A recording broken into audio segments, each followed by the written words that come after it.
Hello guys, পৃথাদীপস ব্লগে তোমাদের সকলকে স্বাগত জানাই। তো আমি যখনই ভিডিও বানাই তো আমি আমার লাঞ্চ প্রিপারেশনের ওপরেই ভিডিও বানাই।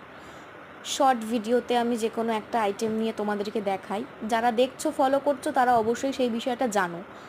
আর আজকে আমি তোমাদের সাথে একটা কথা শেয়ার করব, যে হয়তো অনেকে ভাবতে পারে, তো সেটা নিয়েই আমিও ভেবেছি। ব্যাপারটা হলো যে তোমরা যদি ফলো করো আমার চ্যানেলে, মেনলি ভেজ বেশি আইটেম তোমরা দেখতে পারবে। তো আমি সাধারণভাবে ভিডিও বানাই, মেনলি লাঞ্চের যে কোনো একটা কিছু নিয়ে বানাই, বা কোনো দিনও ইচ্ছে হলে ফুললিভাবে বানাই। তো তার সাথে আমি বলবো, যেহেতু আমরা উইকডেজে আমরা 4 দিন আমরা ভেজ খাই, তো সেই জন্য আমার চ্যানেলে বেশি তোমরা ভেজ ভিডিও পাবে। তো তার সাথে সাথেই যত তাড়াতাড়ি সম্ভব আমি আরও নতুন নতুন ভিডিও তোমাদের দেখানোর চেষ্টা করব, শেয়ার করব অনেক কিছু মুমেন্ট। দেখা হবে নেক্সট ব্লগ।